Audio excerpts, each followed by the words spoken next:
What is your exposure to Solana these days? Yeah, it's I'm still learning. I'm still like looking into stuff, but I know that the guest today is sort of an expert on that. More than an expert, yeah, exactly. Very, very exciting. So let's talk a little bit about our guest today. Oh, but first, let's hear a quick word from our chairman. Yep. What is discussed on the GM show is not investment advice. We may or may not have ownership interests in the projects we are talking about, but this is not investment advice in any way, shape, or form. And this is not Sir David Attenborough.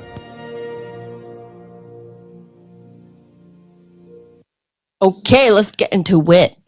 All right, today on the GM show, hailing from Orange County, USA, our guest witnessed the birth of unique brands that sparked a fascination for innovation and creation. Venturing into academia, he pursued his undergrad studies at Berkeley, laying the foundation for a career marked in an unwavering commitment to pushing the boundaries of what's possible. Embarking on his professional journey, our guest chose Apple as his inaugural workplace, fueled by a passion for crafting exceptional products. However, a pivotal moment arrived when the allure of the burgeoning crypto scene beckoned, leading him to make a bold decision, leaving the tech giant to immerse himself in the world of the blockchain. Recruited by a college friend to Alameda, he soon realized his true calling lay not in trading, but in building within the crypto realm. This realization took him through a transformative journey from contributing to Ethereum, open source projects, to exploring different layer one solutions. It was during this exploration that he encountered Solana, a pivotal moment that shaped his trajectory significantly. In the realm of Solana, he quickly became a key figure, contributing to the creation of Anchor, a groundbreaking developer tool that revolutionized programming on Solana. Anchor has now become an integral part of numerous Solana projects and protocols, embodying their commitments to simplifying the developer experience. Beyond that, his innovation extends into the realm of crypto wallets. Starting as a simple entry point for Web3 applications, his project Backpack evolved into a multifaceted platform that introduced novel concepts such as token-gated chats and XNFTs. The launch of Madlads, particularly during the depths of the bear market and on Solana, showcased his ability to uplift the community through creativity and unique experiences. Now, Madlads is a top 10 NFT project across all chains. Madlads encapsulates a Focket spirit in perfect alignment with the ethos of the crypto space. As he steers Madlads towards becoming a mainstream brand, he recognizes the pivotal role of exchanges in user onboarding. Inspired by the need for transparency and security, especially post-FTX collapse, he's spearheading development of next-generation exchange that prioritizes user trust, transparency, and blockchain-based security. Hopefully, he'll tell us a little bit about that. Builders and DGens, it is our privilege to have with us today a founder whose journey reflects the spirit of innovation and resilience at the heart of the ever-expanding crypto universe. To share insights into his incredible journey and the exciting developments shaping the future of Web3 and the Solana ecosystem, please welcome to the GM show, co-founder of Madlads, Armani Ferrante.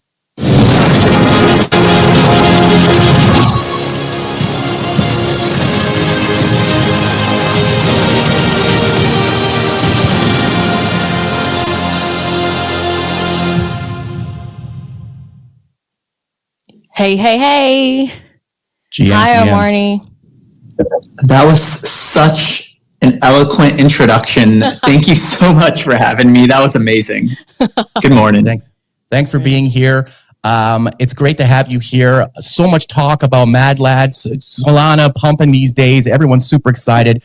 But before we begin, I've been doing a lot of research on your background. And so Madlads is probably not even the most exciting thing that you're working on. So maybe you want to talk a little bit about how Backpack, how some of these other things you're doing exchange in Dubai, like all these things. How does it work? What's the top line? And then how does Madlads fit into that? Yeah, so there's a ton to unpack. There's a ton that we've been working on over the past couple of years. They all kind of continuously lead into each other. And, maybe without going into too much details, we really got started with a lot of open source work on Solana, namely the Anchor project, as you mentioned. We started at the smart contract level. I think we were a small but important part of that initial growth on the Solana network. And off of the back of that work is really how the company was founded.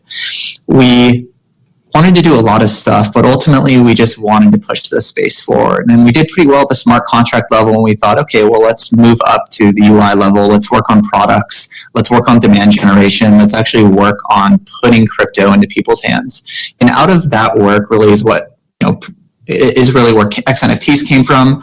The idea there is to tokenize code instead of images and build this like Web3 iOS Android like app store. And then off of the back of XNFTs is really where Backpack came from, where you need a wallet, you need a platform, you need a device to actually run these XNFTs if you're going to build this full stack application ecosystem. And from there segued Madlads, and from there segued the exchange. And each one of these domains are all they're rich. There's tons of history, and we can go deep in each one of them. But they all collectively come together to, I think, create like a pretty coherent story and a pretty, incredibly, I think, ambitious set of projects that we're happy to take on. Awesome. Okay, so if this is your first time listening to GM Show, what we do is we ask every founder, every builder, 20 questions, same questions, to get a little bit of insight into their background, how they're thinking about the industry right now and going forward. So, Karen, what is the first question? Yeah, we have the warm-up session first before we get into your minds. What is the one app you have that not many people have on your home screen? Oh, it's an easy one, the Backpack app. So the Backpack mobile app, it's out on iOS, it's out on Android. There's an APK, you can go to backpack.app/downloads to get it. But the Backpack app is probably the most important part of my life at the moment. Do you want to introduce what the Backpack app is all about? Yeah, why do I need it? Do I need it? Yeah, so there's a couple of things to unpack. Ultimately, the Backpack app is your portal into Web3. It's a Solana wallet, it's an Ethereum wallet, and it's an exchange. And whether you want to self-custody your crypto, or whether you want to use all of the financial services afforded by a globally regulated crypto-native financial institution, anything that you want to do in crypto, the Backpack app can ultimately provide it as that platform. And so we've been building this, over the past, I guess, a year on the wallet side, and over the past 6 months on the exchange side. And, it's probably, for folks that are using crypto, whether you're onboarding fiat from anywhere around the world, whether you're trading Bitcoin, whether you're using decentralized apps or buying and selling NFTs, or just trying to hang out with your friends, on the internet, the Backpack app is kind of that crypto home for you. And so it's definitely the most, core part of my life in terms of the apps on my phone, and it's also what I work on every day. So it's kind of as simple as that. Awesome. Great to hear. I'm going to definitely check it out after the show. Okay, so let's talk a little bit about personal stuff. So what is the book you've given most as a gift, and why? Yes, this is a hard question, because I think with books, there's so much background context that one needs to really get the full value out of a given book. But I think the one that can apply to anybody's life, whether they're an engineer, whether they're a salesperson, whether they're an entrepreneur, whether you are a talk show host, is this book that's very commonly kind of promoted as a marketing sales book, but I find it useful throughout every kind of point in my life. It's this book called Influence. Written by this, I think he was like a psychology professor from some university. I originally came across this book through, I think it was like an interview with Charlie Munger, and basically what it does is it breaks down all of these, I think he calls it cognitive dysfunctions, these kind of traps that our brains fall into that ultimately lead us to fire heuristics for decision making. Yeah, exactly. That's the book. And it's a very well-known book, but if you haven't read it, I would definitely check it out. And it has all of these kind of principles that allow you to kind of interpret why people make certain decisions. And some people use these principles for negative things. They're trying to sell you stuff. But it's a great way for better understanding kind of what people are doing in day-to-day life, whether they're trying to sell you something, whether they're trying to market you something, or whether, somebody's just making a decision for whatever reason. And I think it's definitely something that comes up like almost every day, to be honest. And it's something that I think can be helpful for anyone. Great. The full name of the book is Influence, The Psychology of Persuasion, and it's written by Robert B. Cialdini. So definitely we'll link that in the show notes later. Great. Next question is, what is something that has greatly influenced your life? It could be, I don't know, a person, a movie, or a comic book or something. I think this answer is going to be super boring, but it's just the honest to God truth. If it's a person, it's definitely my partner and wife, which is definitely somebody that's definitely influenced me in a million different ways. It sounds like silly, but it's just true. It's like, whoever you spend all your time with, it affects not only the way you think, it affects your decisions, it affects the way you view your life. She's been integral in helping us kind of bootstrap the company, taking care of a million different things that I certainly couldn't have done alone. And so I definitely think if we're talking about people, she's definitely got to be at the top of the list. Yeah, definitely. Good to know. Okay, next question. Besides your smartphone and your laptop, what is the one gadget or product in your life that makes it better? Oh, it's an easy one. My ledger, for sure. So ledger, everybody probably knows what a ledger is, but self-custody your crypto. It's a hardware wallet. It's my life's on my ledger. So great. Okay. Do you have a custom one, or do you have like the standard one? There's like put out some cool like different style ones. Yeah, I've just got a standard one. I think we're actually going to get some Madlads engraved ones, but it's just a standard one. Nice. Great. Let's get into the personal stuff now. So what was an early job you had that you learned an important lesson from? Is it the job in Apple? Is it other jobs that you want to share with us? Any interesting stories? I think Apple, it's funny, I hear the NFT spaces echo from my phone sitting in the corner of the room, so I apologize, it scatters my brain. But I think Apple definitely was a pretty formative experience for me. And there was this one in particular, one day in particular, which was the new employee orientation that really left an impression on me. And I found it really applicable in the context of NFTs, which is really surprising. But there was this, orientation where everybody was together, all the people whose, first day on the job it was, you had all the business people, you had all the engineers, you had the marketing people, you had, the sales people there, the design folks, hardware engineers, software engineers, everybody's kind of in the same room. And they started telling us a story about Apple Maps, which, and the lesson there was really all about expectation management, where, we all know Google Maps is like way better than Apple Maps. It's like kind of a meme that Apple Maps like kind of sucks. And the story there was that they basically told the entire world Apple Maps is the best thing since sliced bread. It's this huge success. They can be this huge success. It's hugely like innovative, like mapping app. It's going to, map every part of the world in great detail. It's going to be amazing. But when they launched the product, it became very quickly a meme how bad it sucked. And the story that they really were, for whatever reason, engraving into our brains was that expectation management at the scale of Apple is super important, because you can do the exact same thing. You can do the exact same thing, have the exact same product, have the exact same actions with the exact same consequences. But depending upon how you present that product to the world, people can have wildly different interpretations of the work that you've done. And so the way you present it, the way you set those expectations is as important as all of the blood, sweat, and tears of actually building the product itself. And that was something that really stuck into my head. And it's super important in the context of these decentralized communities where you have all these people from all around the world and interpreting all of your actions in a million different ways. And so, the takeaway from that was always just under promise and over deliver. And, in the best case scenario, just never promise. And if you don't set the expectations, incorrectly, then people will be surprised and delighted oftentimes. I think that was a really big lesson for me. That was pretty formative. And it was kind of a small and simple thing, but it's always stuck with me, and particularly in crypto. Okay, interesting. I think everybody wants to know this answer to this question. What does a normal day look like for you? What's your daily routine? What time do you get up? What time do you eat? What time do you relax at night?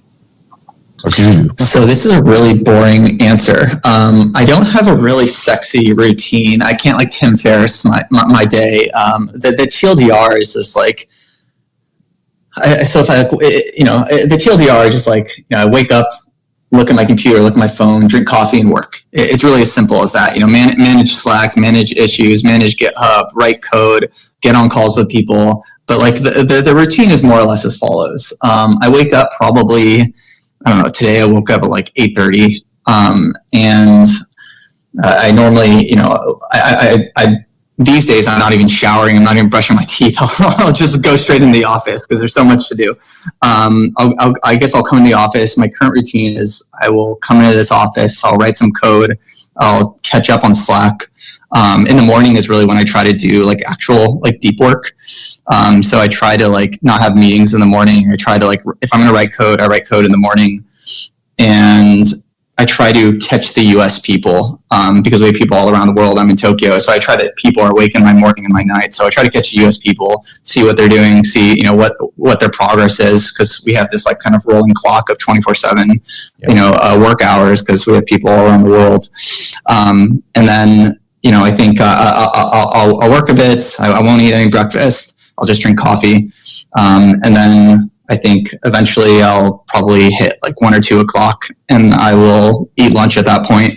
And then I'll transition to another office where I will, be in like with a bunch of folks in there and, kind of do similar things. Although maybe I'll have a bunch of calls. I will, do more asynchronous things, catch up with people that are on kind of the Asian time zone hours, try to do more managerial things, catch up on issues, manage tasks, figure out any planning. And then I'll probably end up going home these days somewhere in the 5 to 8 o'clock range, where I'll just like go home and just like hang out with my kid, try to like get like an hour in, and then, work for the rest of the night, usually until 12, where I will have, the US people waking up in my night. So we'll get on calls and sync up with the US people and go to bed and restart it again. And then I'll brush my teeth and shower and stuff all in the afternoon. Sometimes the shower and the teeth brushing gets involved. Great to know that. Yeah. Just before we go to the next question, how important is it for you to get outside of this daily routine, getting to conferences, doing meetings in real life with people around the world? Like, is that a big factor, or are you mostly focused these days on building in the office? I think it's important. I think it's a lot less important than people think. I think a lot of people, then maybe this is getting into other topics, but I think a lot of people spend a lot of time going to conferences and doing that type of stuff. And I think it's important for sure, but I try to minimize it. I think ultimately, especially in crypto, like people are online, you could connect online so much that I think you could just have way more reach through Twitter, through YouTube, through social media than you can going through any single conference. And so if I am going to travel, I want to travel to like see my team. I don't want to travel to like, I think if I go and give talks, that's useful. But normally if I go to a conference, it's going to be to like present a new idea to the world or a new project. And so I try to like really minimize conferences, although I love conferences and I love to see people there. But right now, at least at this stage in the company, we're in like that 0 to 1 phase. And so I'm just honestly in the mode of like grinding it out, in the trenches, getting the product shipped. We have so much to build right now. And the roadmap is really clear. It's a game of execution for us. And at some point, I think that changes, but that's like the phase that we're in. Amazing. Great. What is an unusual habit that you have? Maybe something about like living in Tokyo. I don't know. That's not unusual. That's a dream. I think an unusual habit I have, it's funny, you should ask somebody else this question because they could probably rattle off a million things, because from my point of view, all my habits are normal.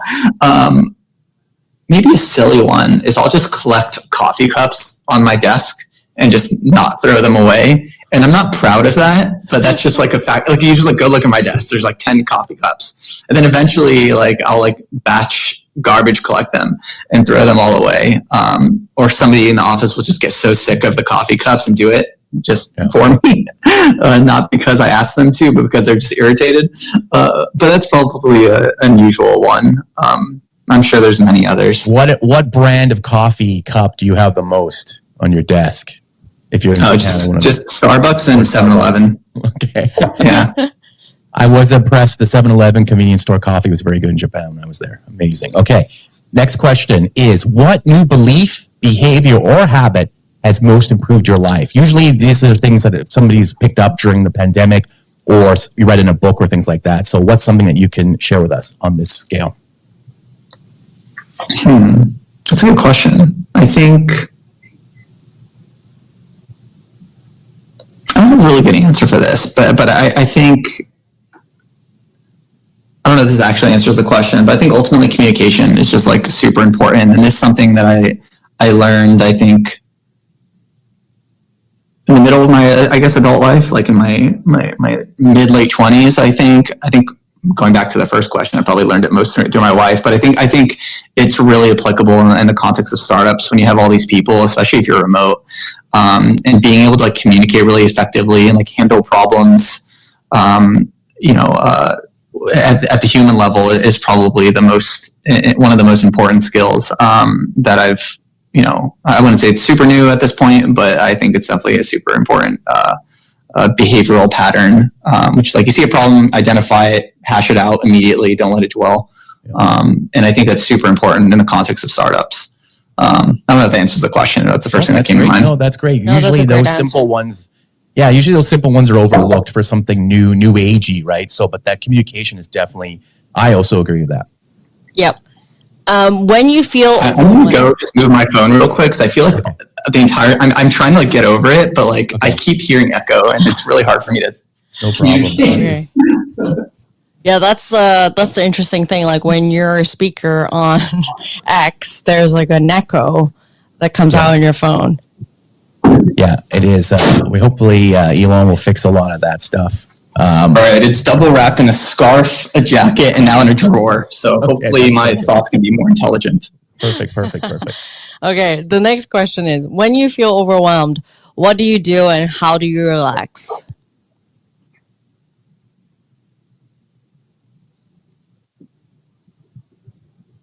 I think generally when you're overwhelmed, the way to relax is by solving the problem that is making you overwhelmed. And so I don't really have a great answer other than just like do the thing that's making me feel stressed out. And I don't really have like a external source of stress relief other than I suppose talking with folks is therapeutic. But I think ultimately I relax by just like doing the thing. And in hindsight, it's always like kind of maybe why was I so stressed over that thing? And I think just solving the problem, whatever it might be, is ultimately how I do it. Okay. Yeah, the therapy is solving problem, basically. Nice. Number 10, what is one failure you've experienced and how did you overcome it? Oh, that's a great question. Lots of failures. I think the biggest one and the one that was probably most, I think, obviously recent was losing. I guess it was like 88% of our working capital on FTX. So that was almost a death blow to the company, to me and the company. To a lot of people. We weren't the only ones. It affected the entire industry and many people all around the world. And we honestly just overcame it by just like, just not giving up and just putting our heads down and just like grinding it out. It was kind of as simple as that. Just don't stop. But the FTX thing was definitely in recent memory the most, the biggest failure. In a million different ways. That's not your fault though, right? Well, I think the thing that was our fault was I mean we had money on the exchange, right? And I think they're our biggest investor and so, but maybe you can say it's not our fault, but I think when you're a founder, everything's your fault, and any problem that comes at you is ultimately your fault. And so, that was probably the biggest thing. I think it's a big learning lesson for the entire industry, though. I think, right? Everybody learned a lot from that.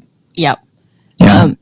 What is the best investment? It could be money, time, or energy that you've ever made, and what were the returns?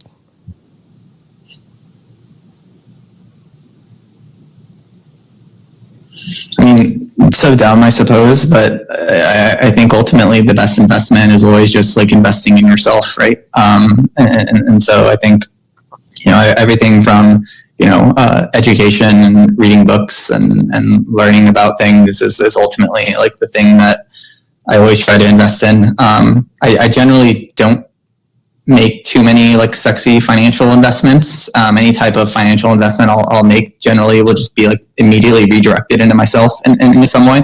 So whether it's through like the company or things that will improve my life in some meaningful way, books and things of that nature. I think that's ultimately what it is, right? Because even if that investment goes poorly, like you still have that capital in your brain, basically. Yeah. And so I think that is, that's kind of how I view it. Love it. Okay, next one. I want to know who maybe one of your heroes is, like somebody you look up to, and if you have a favorite quote from him or her. I think, I don't know if he said it, but he certainly sets the culture for it. I think probably I would have to say Anatoly and the "Be Kind" quote. I don't know if it was him. I think it probably was him, but he certainly set the culture for a lot of people at Solana, saying "Be kind." I think, I don't know if it's crypto or if it's just Twitter or if it's just like, the internet or the human species, but people just love to fight on the internet. And I think, the world is a crazy place, and starting a company is a crazy thing. And I think ultimately just being kind to more people more frequently is something that the world could use more of. And I think particularly with him, you see all these people, it's less so now, but, over the past year, really just going after, the network or the people involved with it, and seeing people respond with such, class. It's really, I think it affected the way I view things. I think I used to be maybe more abrasive, like wanting to like fight people head on. Like, you say something mean to me, I'm going to say something mean to you.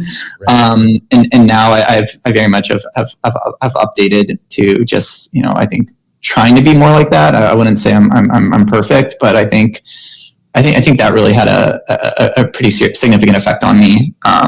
And so, just be kind. It's kind of as simple as that. And I'm assuming you and Anatoly are friends, or maybe yeah. So that's interesting that somebody you admire is somebody you also know and work with. So that's interesting. Yeah. So what is the one conventional wisdom that you disagree with? Oh, that's a good question. Yeah. One conventional wisdom, I think.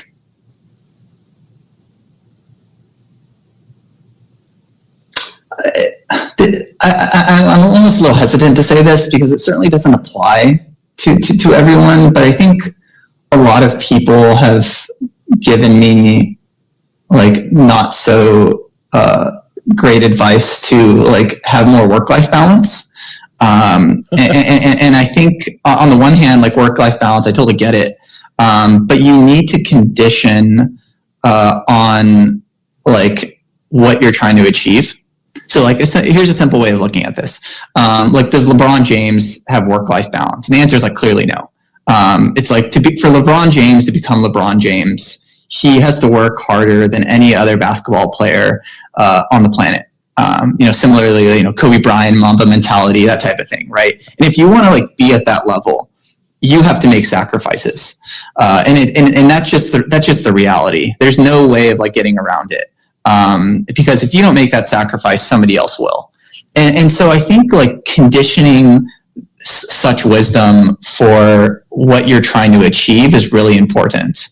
And I think in the context of startups, right, it's like, well, are you doing a lifestyle business, or are you trying to compete in the like startup Olympics with venture capital, right? And those two are two totally different things. And one's not like better than the other, but you'll see a bunch of people be like, Romani, you should like go out and touch grass and stuff. And it's like, well, yeah, maybe, but like no, like probably not, right? Because I think what I'm trying to achieve is very different than what you're trying to achieve, and neither is right or wrong. But you need to like filter or condition upon those things. And so I think that's kind of maybe one kind of piece of conventional wisdom, which is like, work-life balance is great, but also like it's possible you're just really inspired by your work, and that is your life. And I think, I think Jeff Bezos said it best, right? It's like work-life integration. It's like, I think I think that's like a really great kind of framing. And I think it really just depends on your goals and what you're trying to achieve. Yeah, great answers.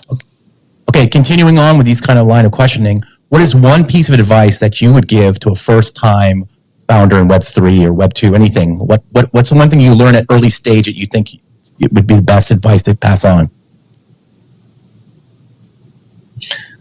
There's so much.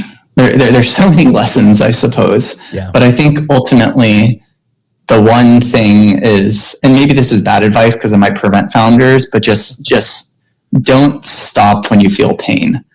Is kind of the main thing. It's everybody says it, and you don't really fully appreciate it until you go through it. But it's 10 times harder than you think. It's 100 times harder than you think. There's a million different things that can go wrong for a million different reasons, and just don't stop. It is the takeaway. I think that's the one piece of advice. Yeah, great. Speaking of advice, like what is the worst piece of advice you ever received? I don't know if there's one like piece of advice that I would describe as the worst, but I think in general, the way I look at this is all of the advice is bad, because nobody, especially if you're doing like a venture scale startup, it's very unlikely that anybody actually will be able to give you the correct advice for your particular situation. It's a different industry, it's a different point of time, and it's a different team, and there's not one like cookie cutter solution to like do any kind of to do anything. And so I think the answer to your question is like, well, all of the advice is generally like not great. And that's not to say there's like no good advice and you shouldn't have mentors and you shouldn't listen to people. But I think if you have this framing where nobody's going to actually have the answers, and it's quite literally your job to find the answers, you'll be better off instead of like trying to find answers from external sources. And like I think one kind of way I think about it is when I was younger, I used to like to ask this question, like, oh, you're an old wise person, like what would you do differently, or what's the piece of advice you would give me or your younger self, right? And then as I got older, I basically realized, oh, this question actually is malformed. It's like this is actually a bad question, and the answer to it is actually that you shouldn't be asking the question. The answer is you should understand the answer or be able to discover the answer intrinsically, and be able to derive it from your own experiences, your own intelligence, and your own persistence and determination to solve whatever problem that you have. And I think that orientation is really important. And again, to clarify, I'm not saying like advice is bad. It's super important. Definitely ask people for advice. But I think, this is kind of how I would orient oneself, and I think how I try to approach kind of these types of things. Great. You mentioned one of these guys already, but Steve Jobs, Jeff Bezos, or Elon Musk, and why? Oh, if I have to choose one, I don't know if I could just choose one. I mean, they're both great and horrible for different reasons. I mean, everybody has flaws. If I had to choose one, I don't even know. I don't. You worked at one of the companies that one of these guys built, so I don't really have one. No, it's great. You can say that as well. I don't know if I can pick one. Just okay. All three of them. They're both interesting for different reasons. Okay. Great. Okay, let's get into the Web3 side of things. Like when you look back into day one, like what got you into Web3? I think it was two things. I think firstly, I was just nerd sniped by the idea of a world computer. I learned about Bitcoin in college and I thought it was really cool. And I really loved the whole idea, but it was really the Ethereum white paper that kicked me over the fence and thought, okay, this is like a really cool direction to take my career into. And one of the most interesting technical problems in computing at the moment. And I think that was really the thing the first thing. And then the second thing was the stark contrast of the culture relative to what I was experiencing at Apple. Apple was really interesting because it was so secretive. And on the one hand, I totally understand why it's secretive. It's like a great marketing tool. The way they frame it is they want to give people that like feeling of Christmas morning surprise when, Santa brings presents to the kids. And you're just, it's that amazing feeling that you feel as a child. And I love that and I appreciate it. But when you're spending your life inside of an institution, it's not necessarily something that I wanted to do at the time. Like people have to be careful about what they blog about and what they tweet about. And right. If you tweet the wrong thing, you might get fired and these types of things. And that doesn't necessarily like go away in certain parts of Web3, but like the open source kind of focus ethos, I think was, as a young engineer, something that really attracted me and something that I was like, oh, you have so much power as an individual in crypto relative to other industries that, I think that combination of things really is what inspired me to, go head first. Okay, great. So I know you're more from the crypto background, but can you remember what was your first NFT and what did you learn from it and do you still own it? Yeah, my first NFT was a project, a total rug called Solana Valley Cows. And I got it nice. Because I was in Chicago in the Solana Hacker House, the birthplace of Solana NFTs. And a bunch of my friends or folks I was working with were like, oh, we're going to go mint this NFT. Do you want to join? I'm like, oh, sure. I guess I've never minted an NFT before. I'll go mint this NFT. Thanks. And the narrative around it was really cool. It's like, oh, it's a gaming project. The founder can build cool games or whatever. And there might be some cool kind of integration, maybe like a Yuga style thing where you can bring the NFT into the game. I was like, oh, this is great. This is awesome. I'll mint Solana Valley Cow. And I think the lesson I learned was, well, it was a rug. And generally, I think, I don't know if there's any concrete lessons other than, it's pretty hard to find a solid kind of NFT gaming project, and it's a huge commitment. And but the main reason is that it didn't deter you from building in Solana still, so that's amazing, right? Usually, if you get a rug, you're like, I'm out of this thing, but you're still in it. That's amazing. It was a slow rug, to be fair, and I think it was followed by a huge flurry of NFTs on the network. But that whole minting experience was really magical, I think. Like real time, people all around the world all mining this, artwork out of the network was a really cool experience and got me hooked. I'm going to say thank you for saying you're the first founder to say got rugged up the first at NFT, so that's awesome. Okay, I think your audience is going to love this question because they're waiting for more of that information. Like, what are you working on right now? Why you're doing it? Why now? And why you? That's a great question. So I think, there's three different things that we're really working on. So obviously, firstly, there's Madlads, the NFT project, the brand. It's on the one hand a great test bed for building product. But on the other hand, it's a great community. I think we could not have predicted the level of excitement and success that Madlads could have achieved. To see it kind of be mentioned now alongside like Azuki and like CryptoPunks and Bored Ape Yacht Club, I think is like it's such like an incredible thing and like such a testament to like the community, because I think like I truly believe all the value is just with all these incredible people that are just so passionate online. Like you go look at the Twitter and they just blow everything up. It's like you would think it was botted. Like some people like think that we bought things, and it's all just organic, which is absolutely an incredible thing. And I think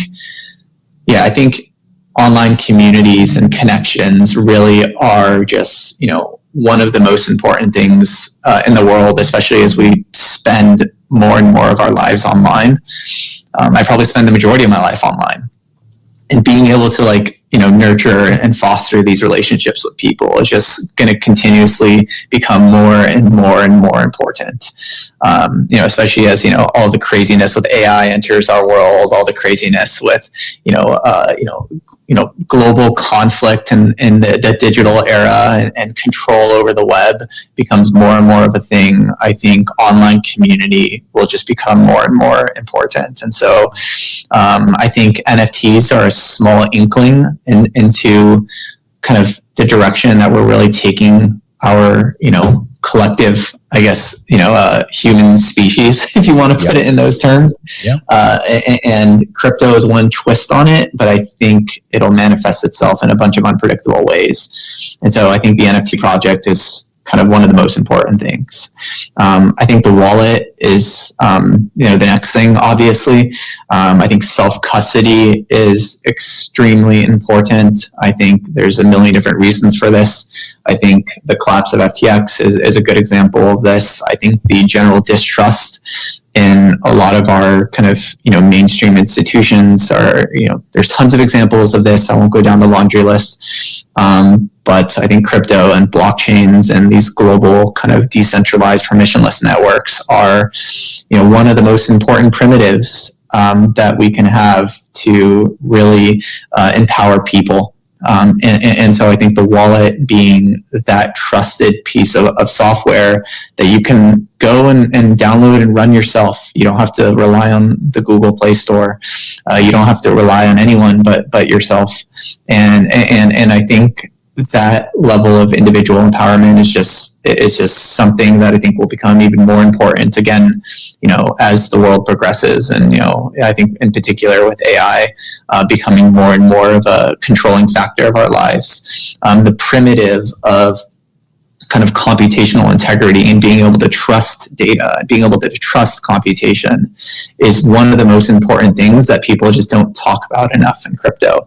Everybody loves to talk about tokens and NFTs, and I get it, and I love it. The incentives are insane. But what they don't talk about enough about is, well, as these algorithms and as computers become an integral part of our life, whether it's algorithms controlling what we're looking at on TikTok, or, YouTube recommended videos, or, implants into our brain. It's like, how do we make sure that these computational resources are being used in ways that I know and trust? And that is really what cryptography is able to bring to the world. And we're certainly trying to apply this kind of view to the context of an exchange, which is the third product, and the context of, a globally regulated mainstream financial institution that's built for kind of the world is going, where, you can minimize trust, you can verify the computation, you can solve a lot of the problems that I think are, not only introduced by, a lot of the opaqueness in the existing financial infrastructure, but also a lot of the complexity that is coming to future financial infrastructure. And so I think the exchange is kind of the last piece that really brings it all together, where we can, I think, people like to say upgrade the financial system. And I think that is like the correct framing. And being able to do that in a way that's consistent with the ethos of the crypto industry at large, while maintaining the integrity of kind of what makes the current financial system great, I think it is like a balancing act and something that's really hard to achieve. And we're trying to kind of do all these three things at once. And I think that's kind of, I think what we're doing and why we're doing it. Great. All right. And the final question, what is the one misconception about Web3 that you personally would like to change? Like, the media talks a lot about Web3, and lots of weird things out there on the media, but maybe you talk to a lot of normal people, normies, about Web3? Something that, you know, you always hear, you're like, how do we change this preconception or misconception? I think the biggest misconception, maybe not amongst normies, but I think a big misconception amongst the I would describe as like the intellectual population or people that identify as that, is that it's a solution looking for a problem, when in fact cryptocurrencies and blockchains are purpose-built for a problem. Like Bitcoin was created in the wake of the 2008 financial crisis. It is purpose-built financial infrastructure. And that is ultimately what it is best in class at. It is, you know, about computational integrity. It's about being able to verify the state of not only a ledger, but any given piece of computation. If I'm looking at a website, how do I know this number on the screen is correct? And how do I know that this number on the screen is going to reflect my actual ownership of whatever it is? And that's an extremely important primitive just from first principles. Like what is this actually doing for us? And I think that is the biggest misconception. And applying it to things like an exchange, applying it to things like, you know, asset ownership, you know, whether it's, you know, cryptocurrencies themselves, or whether it's, you know, peer-to-peer cash, stable coins, stocks, bonds, derivatives, any type of asset. It is an incredible piece of technology that is best in class for this class of things. And I think that's probably one of the biggest misconceptions. Okay, great. Okay, that concludes our questions. So thanks a lot, Armani. It was very open of you to share a lot of that stuff with us. But I think we have something else that we're gonna. We have an extended session with Ray. Extended session. Yeah, with Ray Chan. So we'll bring him up so that he can ask you more questions. Hey, Ray. Hey, GM.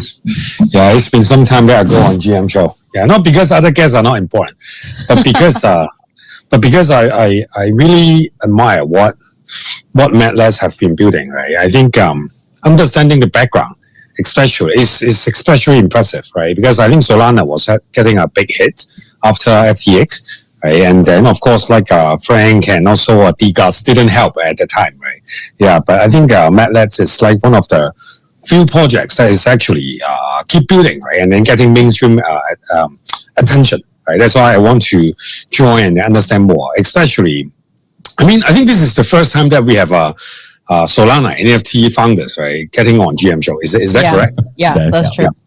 Yeah. So I have a few very simple questions. Right, number one is, what do you think that one day like Solana NFT will be bigger, right, than like ETH NFT, right? I mean, I'm not saying that Madlads, right? Because it's like bigger than a lot of NFTs already, right? But as an ecosystem, what do you think about that? The different NFTs are in different like blockchain ecosystem.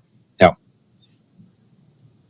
I don't know if I have an answer for you. I think there's two different ways to view it. So let me let me answer the question affirmatively and then negatively.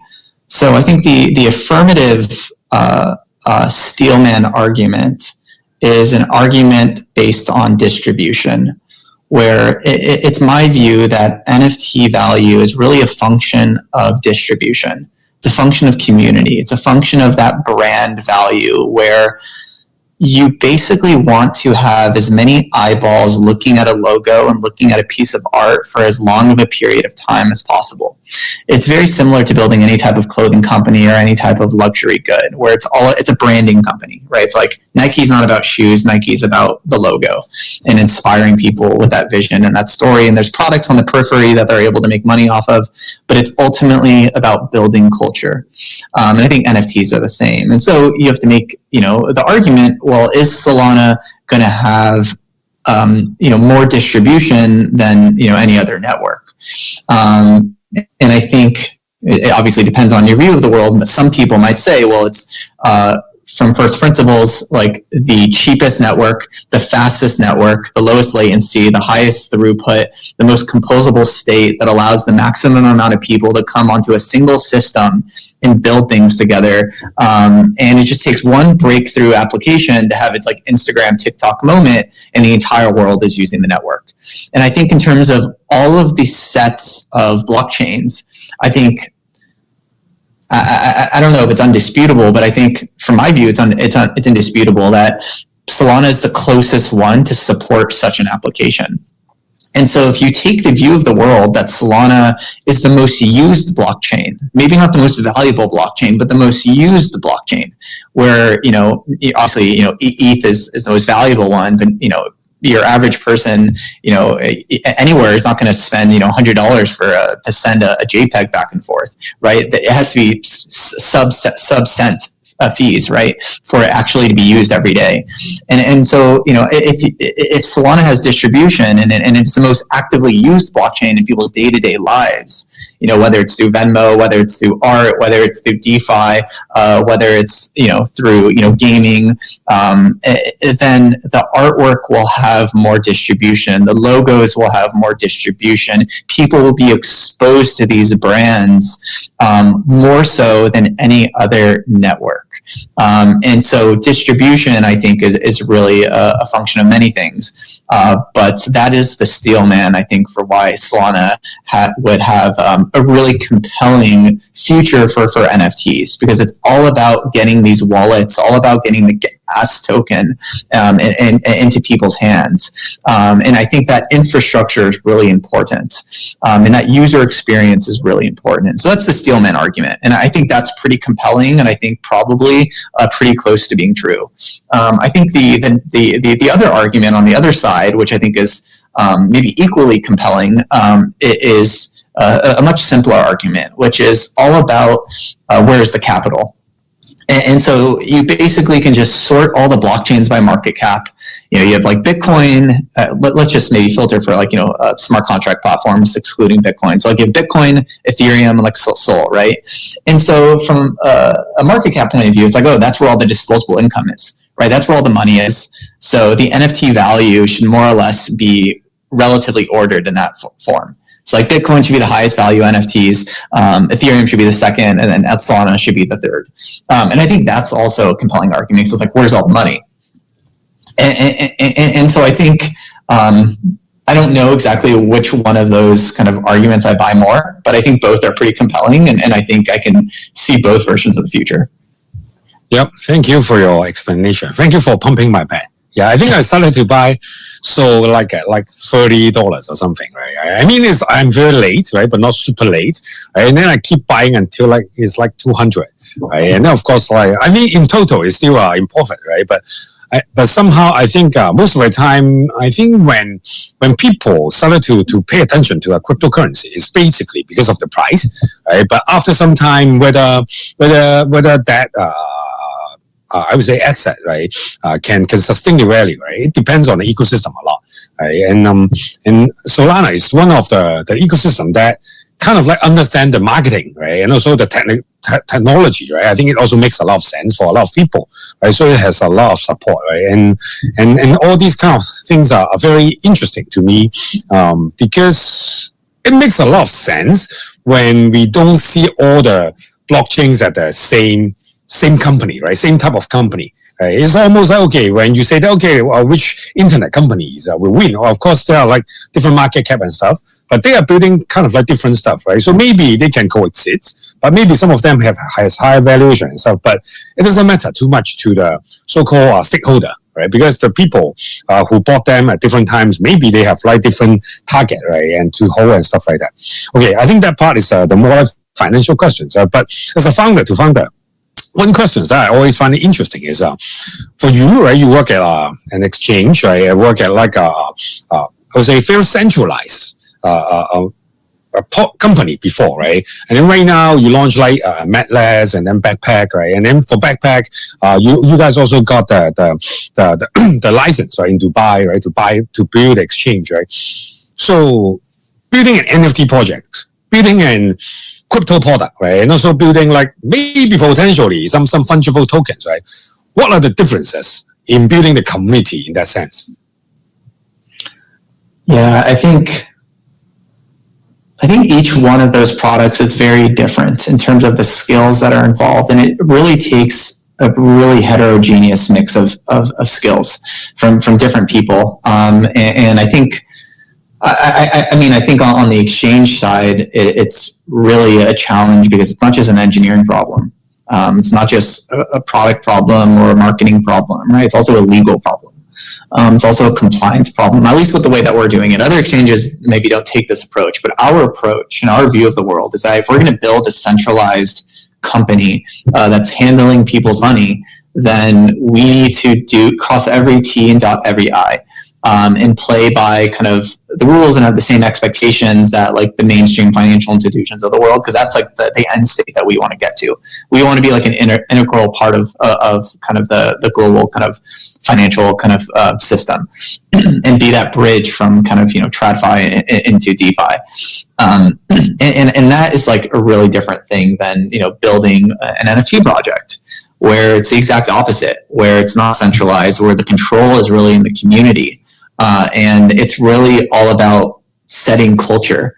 And it's really all about creating, I think, a collective set of beliefs and a collective set of goals for people to go figure out how to solve in their own unique ways.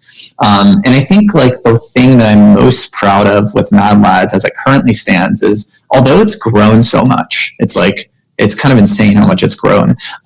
It has still maintained a lot of the culture and to go back to earlier on the show, the kindness, I think, in the community. I think what you see a lot with, NFT communities and crypto token communities or whatever is that you get a lot of toxicity the more it grows, because you have new people come in that don't like reflect the beliefs of the original founders or the core members of the community. And I think maintaining that sense of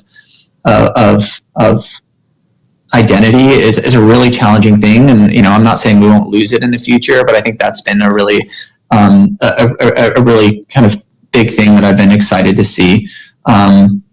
But yeah, they're totally different. And it's really just, depends on what you're doing, I suppose. I have pretty sensitive question, right? So we talked to Frank, we talked to Kevin, right, from DGOTS, right? And I mean, they're definitely very smart guys. They are very capable team, right? And right now, I think they are under a lot of pressure. If you were them, what would you do to help fix it? That's a great question. I think ultimately, so I think firstly, like, they've been really good at gracefully handling mistakes. I think I said this once on one of my streams. It was like, Frank had this one video where he just like looked straight into the camera and just explained all the things that he like fucked up on. And I like quite literally, when I saw that, I sent it to my team and I'm like, look at this, study this. Like, this is like a class act. Like, he really crushed it with that video. But I think, at their scale, like if you're going to be one of the top projects, if you're going to take on venture, I think they took on venture funding, then you can't like, I'm not saying they're doing this, but you can't like market your way out of product market fit. Right. And so what they have to do, I think, is what every startup has to do. I don't know what their goals are, so I might be speaking out of my kind of depth here, but if they are trying to build this like huge company, right, you have to execute at some point. And you have to build things that people want. And I think that's true for them. It's true for us. It's true for everyone. And so I think the solution for them is the solution for everyone. It's ultimately like product market fit and growth. And there's no way out of that other than to actually to do the thing, right? And I think that's a really hard thing. I think the challenge is always growing before have that product market fit. They just grew so fast. They caught lightning in a bottle with their community, and I think they're I don't really have an answer other than, you have to get product market fit, right? And it's kind of as simple as that. So I don't think their situation is unique. I think it's only unique because they're so good at marketing and they have such an insane community and they had such an insane floor price that the incentives really create this toxic relationship where on the one hand, they're trying to figure things out. But on the other hand, you are already viewed as having figured it out. And so that mismatch is pretty challenging. And so I think being open and transparent about that process, which I think they have done, is important, and telling that story and setting those expectations, like I said earlier in the call with Apple, right? About expectation management. And I don't know, it's a bit of a set of incoherent rambles, but those are my kind of thoughts. I think most of the time when it's like a very honest answer, right? And I think it's usually kind of like unorganized, because I think deep down, I think when I follow you on Twitter, right? Basically, and also what you just shared in the GM show, I mean, for people who are kind, they are not trying to trash other projects, right? To kind of like to pump ourselves up, right? So most of the time, we think about how to solve it. We admire what people did right and wrong, right? But at the same time, we try not to kind of like put ourselves in their shoes too much, because I think we all have like unique problems to solve, right? But anyway, I think that's, I'm just trying to be understand more, right? Because as a technical founder, right, I think this is something that is kind of interesting, because for NFT projects, on one hand, you need to build products, right? So that part requires like technical and product, right? But at the same time, marketing is also the most important thing in NFT, right? So I think this is a good challenge for the DGOTS team to fix, right?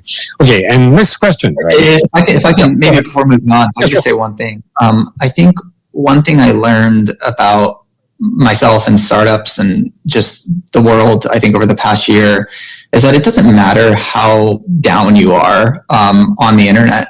It doesn't matter how much trash people talked about Solana. They literally said every negative thing that you possibly could have said about Solana, about us, like conjuring up these crazy conspiracy theories that like Alameda and SBF controlled the chain, and like all, it's crazy stuff, right? If you looked on crypto Twitter, and like over the past year, you would have guessed that Solana was like this like corrupt, centralized, single box server in SBF's basement, where he controlled all the money and did whatever he wanted, right? People just like make stuff up, and their perception of reality can often be just like, it just make no sense.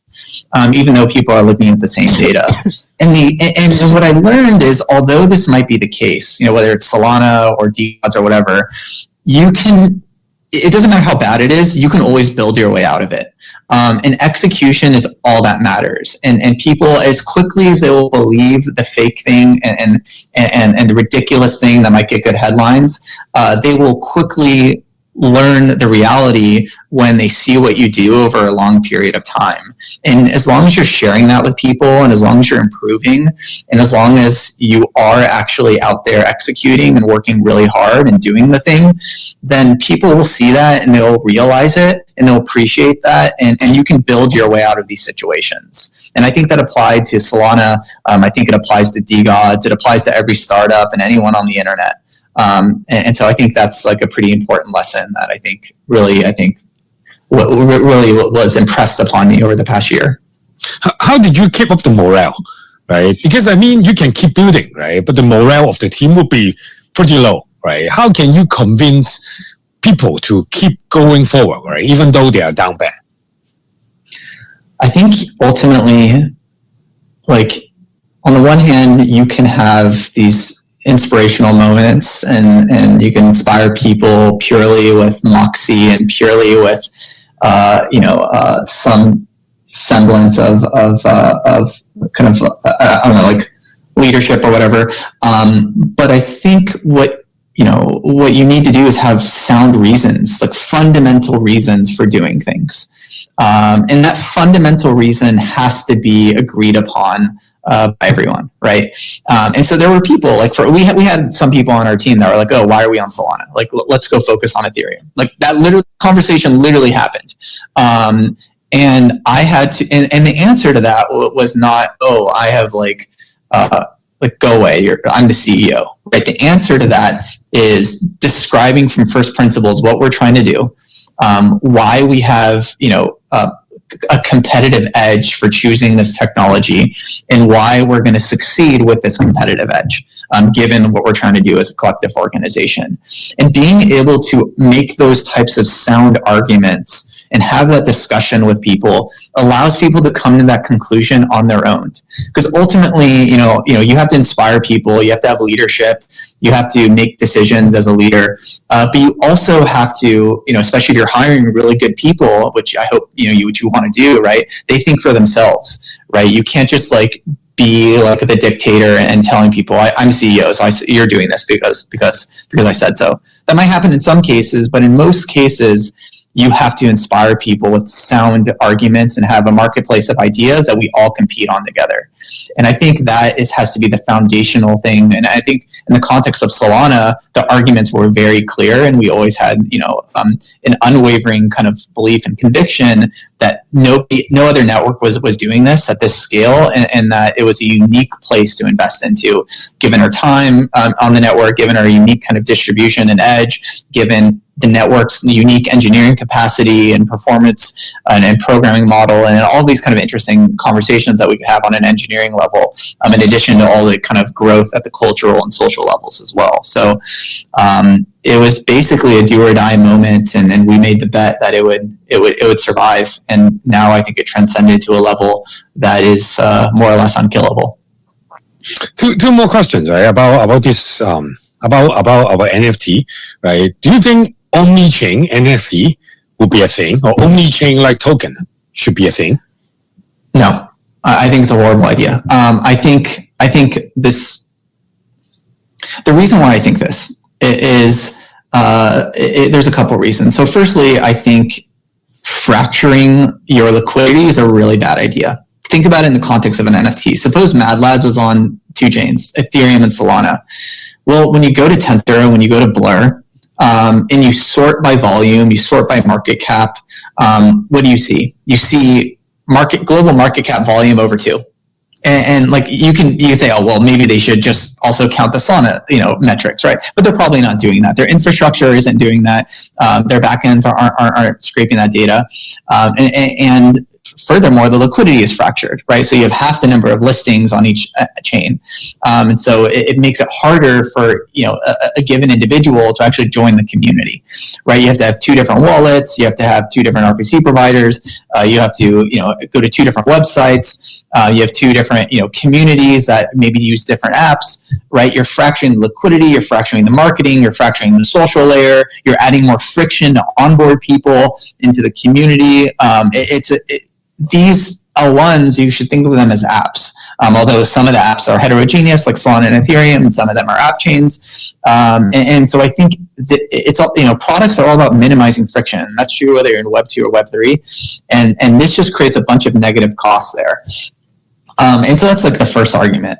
The second argument is purely just like an infrastructure argument. So like, if you think about like a database, right? If you think about your backend for like 9GAG or whatever, right? It's like, how much easier is your life if you have one Postgres instance versus like Postgres, Cassandra, Redis, SQLite, and you have all the data in all these different places, right? And you're trying to build your application, right? It's much easier if you just have like UI, API server, Postgres. And like, backend systems become more complex and things like that. I understand that. But generally, you want to minimize the complexity for your backend infrastructure. And you can think of, NFT projects and applications on a blockchain as the exact same thing.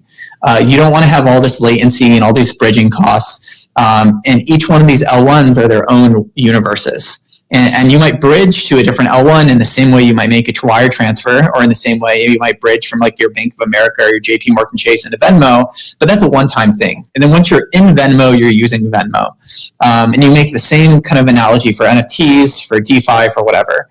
And so in my view, blockchains, and this might be a contentious statement, will never be abstracted in the way people think they will. Bridges are effectively wire transfers. When you're in JP Morgan Chase, you're in Chase. When you're in Bank of America, you're in Bank of America. When you're in E-Trade, you're in E-Trade. And that is a bridge. And so I think the way we built our products, whether it's Backpack or Madlads, I will reflect that. And so I think it's very unlikely that we ever have an omni-chain NFT. I think that would be a cool experiment to run. But it's an experiment. And if I was like a betting man, right, I would say there's two ways of doing this. I actually tweeted this today. You either want to do a new NFT collection if you want to go to a new chain. So don't make Madlads bridgeable to every chain. Just like make a new collection on ETH or make a new collection on Bitcoin or on Cosmos or whatever. Or, and this is more extreme, you do a one-way bridge. That's what T-Gods did. I'm not a fan of that either, but for other reasons. But that's kind of my view of NFTs in an omni-chain world. How about ordinals? Right? It's been hot, right, on Bitcoin, right? And as a pretty OG guy like you, right, you started with Bitcoin, get impressed by Ethereum white paper, right? And right now, it seems like Bitcoin is learning from Ethereum, right, to do NFT and stuff like that, right? What do you think about that? I think two things. I think firstly, the distribution argument that I made earlier applies to Bitcoin. It has the distribution on the brand. It has the distribution on the logo. It has the distribution on the capital and the market cap. What it does not have the distribution on is the product. So there's no great Bitcoin marketplace. There's no great Bitcoin wallet. There's some that are trying, but none of those user experiences are at the level that we expect. Just from using Twitter and TikTok and Solana every day, right? And so the product component is one of the big things that needs to be fixed.